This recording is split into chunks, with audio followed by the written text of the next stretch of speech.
ವೀಕ್ಷಕರೇ, ಸುದ್ದಿ ನ್ಯೂಸ್ ಬುಲೆಟಿನ್ಗೆ ಸ್ವಾಗತ. ನಾನು ಪೂಜಶ್ರೀ. ಬನ್ನಿ ಇವತ್ತಿನ ಪ್ರಮುಖ ಸುದ್ದಿ ಏನೇನಿವೆ ಅಂತ ನೋಡ್ಕೊಂಬರೋಣ. ಬೆಂಗಳೂರು ಪೌರಾಡಳಿತ ನಿರ್ದೇಶನಾಲಯ ಸೂಚನೆಯ ಮೇರೆಗೆ ಸುಳ್ಯ ನಗರ ಪಂಚಾಯತ್ ವ್ಯಾಪ್ತಿಯಲ್ಲಿ 2025-26ನೇ ಸಾಲಿನ ಆಸ್ತಿ ತೆರಿಗೆ ದರ 3% 5% ಏರಿಸುವ ಕುರಿತು ವಿಶೇಷ ಸಾಮಾನ್ಯ ಸಭೆ ಇಂದು ನಗರ ಪಂಚಾಯತ್ ಸಭಾಂಗಣದಲ್ಲಿ ನಡೆಯಿತು. ಸಭೆಯ ಅಧ್ಯಕ್ಷತೆಯನ್ನ ನಗರ ಪಂಚಾಯತ್ ಅಧ್ಯಕ್ಷೆ ಶಶಿಕಲಾ ನೀರಬಿದ್ರೆಯವರು ವಹಿಸಿದ್ರು. ವೇದಿಕೆಯಲ್ಲಿ ಉಪಾಧ್ಯಕ್ಷ ಬುದ್ಧ ನಾಯ್ಕ, ಸ್ಥಾಯಿ ಸಮಿತಿ ಅಧ್ಯಕ್ಷೆ ಕಿಶೋರಿ ಶೇಟ್, ಮುಖ್ಯಾಧಿಕಾರಿ ಸುಧಾಕರ್ ಹಾಜರಿದ್ದರು.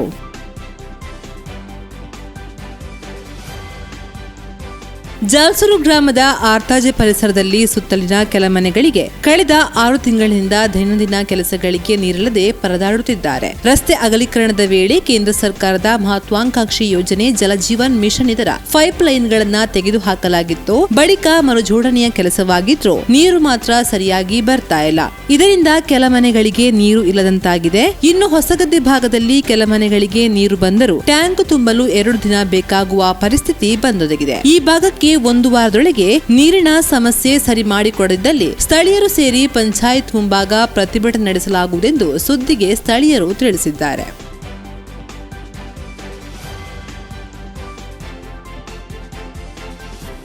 ಸುಬ್ರಹ್ಮಣ್ಯಕ್ಕೆ ಸರಿಯಾಗಿ ಬಸ್ ಸೌಕರ್ಯ ಇಲ್ಲದೆ ಪರೀಕ್ಷೆ ಸಮಯದಲ್ಲಿ ಮಕ್ಕಳು ಪರಿತಪಿಸುವಂತಾಗಿದೆ ಎಂದು ವರದಿಯಾಗಿದೆ. ಕಳೆದ ಹಲವು ಸಮಯದಿಂದ ಬೆಳಗ್ಗೆ 7:30ಕ್ಕೆ ಸುಳ್ಯದಿಂದ ಹೊರಟು ಗುತ್ತಿಗಾರು, ನಡುಗಲ್ಲು, ಹಾಲೆಮಜಲು, ಮರಕತ, ಕಲ್ಲಾಚೆ ಆಗಿ ಸುಬ್ರಹ್ಮಣ್ಯಕ್ಕೆ ಹೋಗುವ ಸರ್ಕಾರಿ ಬಸ್ ಹೆಚ್ಚಿನ ದಿನ ಬರದಿದ್ದು ಶಾಲಾ ಮಕ್ಕಳು ಪರದಾಡುವ ಸ್ಥಿತಿ ಬಂದೊದಗಿದೆ. ಈ ಬಗ್ಗೆ ಸ್ಥಳೀಯರು ಸೇರಿ ಕೆಎಸ್ಆರ್ಟಿಸಿಗೆ ಮನವಿ ಅರ್ಪಿಸಿದ್ದಾರೆ. ಆದ್ರೂ ಯಾವುದೇ ಪ್ರಯೋಜನವಾಗಿಲ್ಲ ಎಂದು ಗುತ್ತಿಗಾರ್ ಗ್ರಾಮ ಪಂಚಾಯತ್ನ ವಿಜಯಕುಮಾರ್ ಚಾರ್ಮತ ಹೇಳಿದ್ದಾರೆ.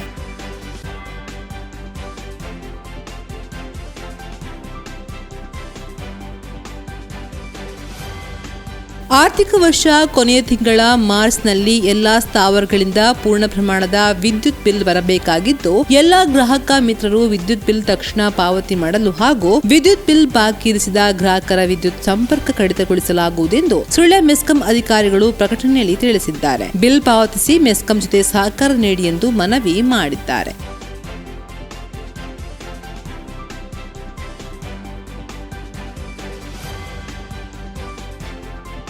ನಮ್ಮ ಊರು ನಮ್ಮ ಹೆಮ್ಮೆ ಅಭಿಯಾನ ಹಾಗೂ ಸುದ್ದಿ ಸುಳ್ಯ ಹಬ್ಬದ ಭಾಗವಾಗಿ ಪೆರಾಜೆ ಪಂಚಾಯತ್ ಸಭಾಂಗಣದಲ್ಲಿ ಪೂರ್ವಭಾವಿ ಸಭೆ ನಡೆಸಲಾಯಿತು. ಗ್ರಾಮ ಪಂಚಾಯತ್ ಅಧ್ಯಕ್ಷೆ ಶ್ರೀಮತಿ ಚಂದ್ರಕಲಾ ಬಾಲಚಂದ್ರ ಅಧ್ಯಕ್ಷತೆಯಲ್ಲಿ ಕಾರ್ಯಕ್ರಮ ನಡೆಯಿತು. ಪೆರಾಜೆ ಪ್ರಾಥಮಿಕ ಕೃಷಿ ಪತ್ತಿನ ಸಹಕಾರಿ ಸಂಘದ ಅಧ್ಯಕ್ಷ ನಾಗೇಶ್ ಕುಂದಲ್ಪಾಡಿ, ಗ್ರಾಮ ಪಂಚಾಯತ್ ಉಪಾಧ್ಯಕ್ಷ ನಂಜಪ್ಪ ನಿಡ್ಡೆಮಲೆ, ಕಾಂಗ್ರೆಸ್ ನಾಯಕ ಸುರೇಶ್ ಪೆರುಮುಂಡ ಮಾತನಾಡಿದ್ರು. ಸುದ್ದಿ ಚಾನೆಲ್ನ ಮುಖ್ಯಸ್ಥ ದುರ್ಗಾ ಕುಮಾರ್ ನಾಯರ್ಕೆರೆ ಕಾರ್ಯಕ್ರಮದ ಕುರಿತು ಮಾಹಿತಿ ನೀಡಿದ್ರು. ಸುದ್ದಿ ಮಾಹಿತಿ ವಿಭಾಗದ ಮುಖ್ಯಸ್ಥ ವರದಿಗಾರ ಕೃಷ್ಣ ಬೆಟ್ಟ ಸ್ವಾಗತಿಸಿ ಪ್ರಸ್ತಾವನೆಗೈದರು. ಸಭೆಯಲ್ಲಿದ್ದವರ ಸಲಹೆ ಸೂಚನೆ ಪಡೆದು ಪೆರಾಜೆ ಗ್ರಾಮ ಸಮಿತಿ ರಚನೆ ಮಾಡಲಾಯಿತು.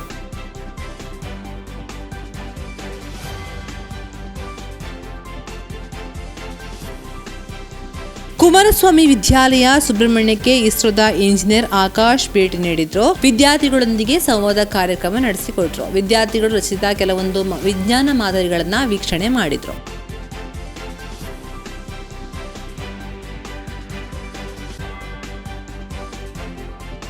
ಸುದ್ದಿ ನ್ಯೂಸ್ ಬುಲೆಟಿನ್ ಮುಂದುವರೆತೆ ಸ್ಮಾಲ್ ಬ್ರೇಕ್ ನಂತರ.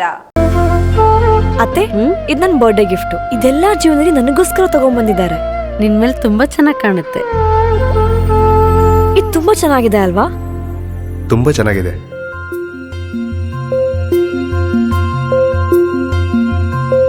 It will look really good on you. Amma? Huh? Mother is always son's first love.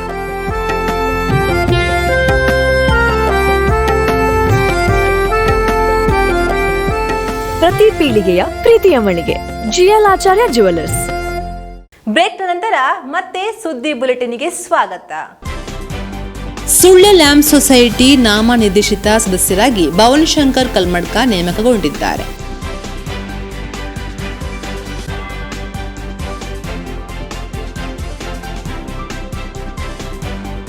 Mangaluru ವಿಶ್ವವಿದ್ಯಾನಿಲಯದ 2024ನೇ ಸಾಲಿನ ಫಲಿತಾಂಶ ಪ್ರಕಟಗೊಂಡಿದ್ದು, ಉಡುಪಿಯ ತೆಂಕನಡಿಯೂರು ಸ್ನಾತಕೋತ್ತರ ಅಧ್ಯಯನ ಕೇಂದ್ರದಲ್ಲಿ ಇಂಗ್ಲಿಷ್ ಎಂಎ ವ್ಯಾಸಂಗ ಮಾಡ್ತಾ ಇದ್ದ ಪಲ್ಲವಿ ಕೊಡಗು 4ನೇ ರ್ಯಾಂಕ್ ಪಡೆದಿದ್ದಾರೆ. ಈಕೆ ರಂಗಕರ್ಮಿ ಬಾಸುಮಾ ಕೊಡಗು ಹಾಗೂ ಕಾವ್ಯವಾಣಿ ಕೊಡಗು ಇವರ ದಂಪತಿಗಳ ಪುತ್ರಿ.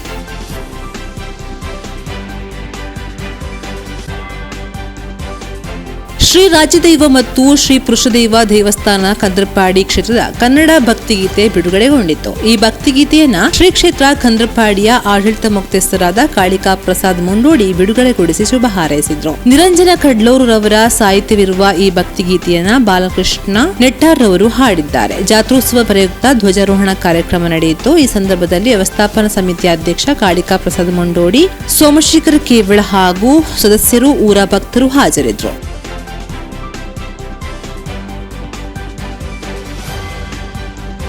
ರೋಟರಿ ಕ್ಲಬ್ ಬೆಳ್ಳಾರಿ ಟೌನ್ಗೆ ಜಿಲ್ಲಾ ಗವರ್ನರ್ ರೋಟರಿಯನ್ ವಿಕ್ರಮ್ ದತ್ತರವರು ಅಧಿಕೃತ ಭೇಟಿ ನೀಡಿದ್ರು. ಈ ವೇಳೆ ಬೆಳಗ್ಗೆ ಎಡಮಂಗಲ ಸರ್ಕಾರಿ ಹಿರಿಯ ಪ್ರಾಥಮಿಕ ಶಾಲೆಗೆ ತೆರಳಿ ಭೋಜನಾಲಯವನ್ನು ಉದ್ಘಾಟಿಸಿದ್ರು. ಈ ಸಂದರ್ಭದಲ್ಲಿ assistant governor Rotary K Vinay Kumar, zonal lieutenant Rotarian Vishwanath Nadathota, Rotary club Bellare town ಅಧ್ಯಕ್ಷ ಚಂದ್ರಶೇಖರ್ ರೈ ಬಜನಿ, ಕಾರ್ಯದರ್ಶಿ ಎಕೆ ಮಣಿಯಾನಿ, ರೋಟರಿಯನ್ ಸೀತಾರಾಮ ರೈ ಸವಣೂರು, ಶಾಲಾ ಮುಖ್ಯೋಪಾಧ್ಯಾಯಿನಿ ಶ್ರೀಮತಿ ಪಾರ್ವತಿ ಇದ್ದರು.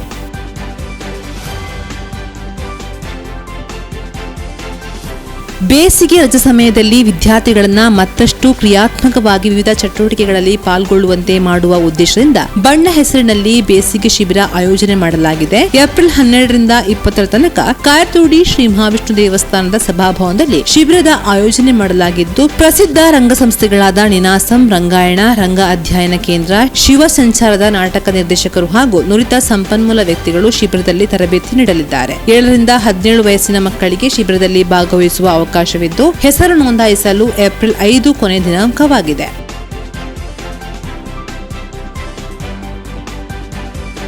ಅಮರಪಡ್ನೂರು ಗ್ರಾಮದ ದಿವಂಗತ ಕುಕ್ಕ ಪೂಜಾರಿ ಅವರ ಪುತ್ರ ಅಶೋಕ್ ಸಾಲ್ಯನ್ ಪೋನಡ್ಕ ಮಾರ್ಚ್ 11ರಂದು ಸ್ವಗೃಹದಲ್ಲಿ ನಿಧನರಾದರು. ಬಾಯಿ ಕ್ಯಾನ್ಸರ್ನಿಂದ ಬಳಲ್ತಾ ಇದ್ದ ಅವರಿಗೆ 40 ವರ್ಷ ವಯಸ್ಸಾಗಿದೆ.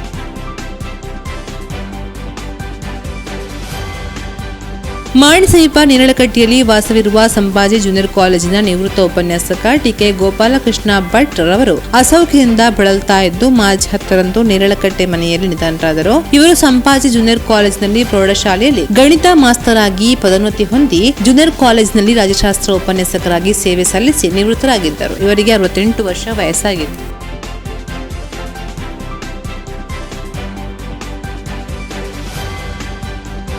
ಇದು ಈ ಹೊತ್ತಿನ ಸುದ್ದಿ ಬುಲೆಟಿನ್. ನಿರಂತರ ಅಪ್ಡೇಟ್ಸ್ಗಾಗಿ ನೋಡ್ತಾ ಇರಿ ಸುದ್ದಿ.